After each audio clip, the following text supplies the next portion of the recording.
नमस्कार प्रिय साथियों, हम कोरोना की पहली लहर को झेल चुके हैं।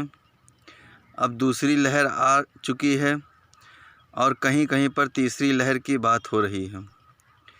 मित्रों, मैं आपसे कहना चाहता हूं, चूँकि मैं फील्ड में रहता हूं और यह समस्या की जड़ कहाँ बनी हुई है, मैंने अधिकतर लोगों से बात की।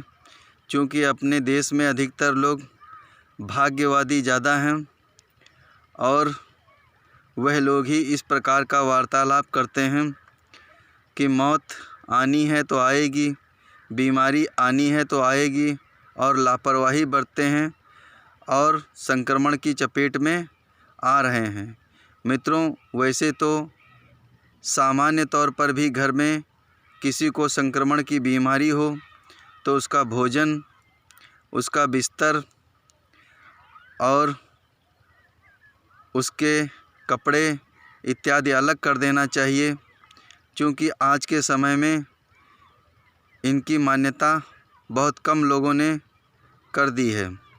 मित्रों, मैं आपसे कहना चाहता हूँ कि जैसा कि हम सभी जानते हैं कि मनुष्य की आयु 100 वर्ष मानक के अनुसार निर्धारित है, किंतु यदि मनुष्य खान पान और नियम संयम का पालन करता है तो 100 वर्ष से अधिक भी जी सकता है। मित्रों, मेरे कई साथी संक्रमण की चपेट में आ चुके हैं और एक दो साथियों की मृत्यु भी हो चुकी है। तो मेरा मित्रों आपसे कहना है कि अधिक से अधिक सावधानी अपनाएं और भाग्यवाद के भरोसे न रह करके स्वयं पर विश्वास करके और सावधानी को अपना करके इस कोरोना महामारी को हराने में मदद दें।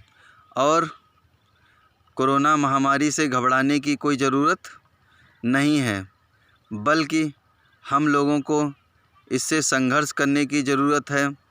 मित्रों, जितना हम नियम संयम का पालन करेंगे, स्वच्छता से संबंधित और दिशा निर्देशों का पालन करेंगे, सरकार के द्वारा, चिकित्सकों के द्वारा, विशेषज्ञों के द्वारा, उतना हम इस महामारी को हरा देंगे जल्दी से जल्दी। मित्रों, देखिए, पूर्व काल में जैसा कि हमारे पूर्वज स्वच्छता के नियमों में, खान पान के नियमों में और वैवाहिक जीवन के नियमों में मानवीय नियम संयम का कठोरता से पालन करते थे और लंबी आयु जीते थे। मित्रों, हम देख भी रहे हैं आज भी जो लोग इस प्रकार की जीवन शैली को अपनाते हैं वह लोग सुरक्षित हैं। मित्रों, मैं आपसे ये कहना चाहता हूँ कि हम सभी लोग, जैसे कि हमारे दादा बाबा नाना स्वच्छता के नियमों का, खान पान के नियमों का एवं वैवाहिक जीवन में जो वैवाहिक जीवन के नियम थे उनका कठोरता से पालन करते थे और एक गरिमामयी जीवन जीते थे और अपनी पूरी आयु करते थे, वे लोग अपने जीवन को सुखमय व शांतिमय तरीके से जीते थे। मित्रों, जैसा कि लोग कहते हैं मौत आनी है तो आएगी, बीमारी आनी है तो आएगी, तो मित्रों ये भाग्यवाद की बात छोड़ करके स्वयं पर विश्वास करके भाग्य पर विजय प्राप्त करने और बीमारी पर विजय प्राप्त करने के लिए संघर्ष करिए और कोरोना को दूर भगाइए। क्योंकि मित्रों, जब तक हम दिशा निर्देशों का पालन नहीं करेंगे स्वच्छता के, खान पान के, तब तक इस बीमारी को हम नहीं हरा पाएंगे। और अपने पास में सैनिटाइज़र इत्यादि रखिए, घर को सैनिटाइज़ करिए, खान पान संतुलित रखिए और इस बीमारी को दूर भगाइए। और सबसे बड़ी बात, मानसिक रूप से स्वस्थ रहने के लिए हम ज़्यादा से ज़्यादा प्रयास करें। मानसिक स्वास्थ्य और शारीरिक स्वास्थ्य हमारी इम्यूनिटी बढ़ाता है। मित्रों, यदि हम मानसिक रूप से स्वस्थ नहीं हैं और शारीरिक रूप से स्वस्थ नहीं हैं तो हमारा सुरक्षा तंत्र कमज़ोर हो जाता है। मानसिक बीमारियां जैसे कि ईर्ष्या, द्वेष, छल, कपट,